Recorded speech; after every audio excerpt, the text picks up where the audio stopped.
Hello friends, welcome to secret of Samayal. இன்றைக்கி நம்மளோட சேனலில் நாம் பார்க்க போகிறது ஒரு ஹெல்தியான கேரளா ஸ்டைலில் ஒரு வட்டலப்பம் தான் பார்க்க போகிறோம். ஜஸ்ட் 5 இன்க்ரீடியன்ட் எல்லாத்தையும் மிக்சியில் போட்டு அரைச்சோமா வேக வச்சோமான்னு ரெடி ஆகிடும். இந்த புட்டிங் வாயில் வச்சோன்னா அப்படியே வலிக்கிட்டு உள்ளே போயிடும். அந்த மாதிரி சூப்பரான ஒரு புட்டிங் தான் செய்ய போகிறோம். சரி வாங்க வீடியோக்குள்ளே போயிடலாம். ஒரு மிக்சி ஜாரில் நம்ம ஒரு கை அளவுக்கு முந்திரி பருப்பு போட்டுக்கலாம். கூடவே ஒரு 7 ஏலக்காய் எடுத்து வச்சுருக்கிறேன். இது ரெண்டையும் இதில் சேர்த்துக்கலாம். நீங்கள் முந்திரி பருப்புக்கு பதிலாக பொட்டுக்கடலை சேர்த்தலாம், இல்லைனா பாதாம் பருப்பு ஊற வச்சு தோல் எடுத்துட்டு அதையும் கூட சேர்த்தலாம். கூடவே ஒரு 4 முட்டையை உடச்சி வச்சுருக்கேன், அதையும் இதில் ஊற்றிடலங்க. இப்போ இதுக்கு தேவையான அளவுக்கு சர்க்கரை சேர்த்திக்கலாம். நான் ஒரு 5 டேபிள் ஸ்பூன் அளவுக்கு சேர்த்துறேன். இனிப்புக்கு தகுந்த அளவுக்கு நீங்கள் சேர்த்திக்கலாம். ஃபர்ஸ்ட் நம்ம அரைச்சிடலாம். இப்போ இந்த மாதிரி நல்லா கிரைண்ட் பண்ணியாச்சு. இப்போ இது கூடவே நம்ம ஒரு 3/4 கப் அளவுக்கு பால் ஊற்றிக்க போகிறோம். இது ஒரு 200 ml திக்கான பாலாக இருந்தால் ரொம்ப நல்லது.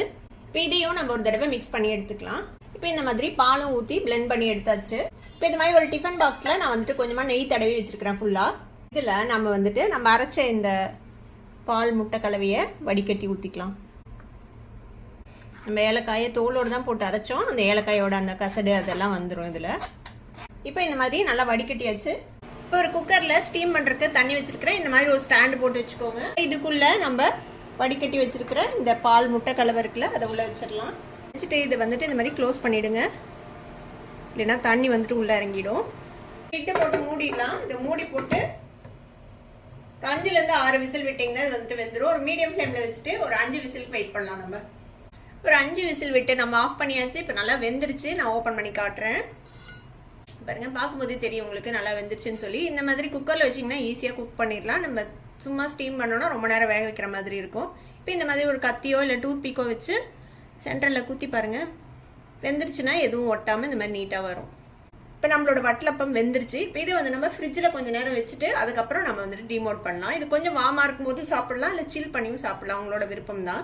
நான் இது கொஞ்சம் நேரம் ஃப்ரிட்ஜில் வைக்க போகிறேன். அதனால சில்லுன்னு ஆகிறதுக்கு 2 மணி நேரம் ஃப்ரிட்ஜில் வச்சு வெளியில் எடுத்தாச்சு. இப்போ தொட்டு பார்த்தீங்கன்னா அதோட டெக்ஸ்சரே கொஞ்சம் ஹார்டாக இருக்கும். இதை நீங்கள் வார்மாக வேணாலும் சாப்பிடலாம், இல்லை நல்லா சில் பண்ணியும் சாப்பிட்லாம். ரெண்டுமே ரொம்பவே நல்லாயிருக்கும்.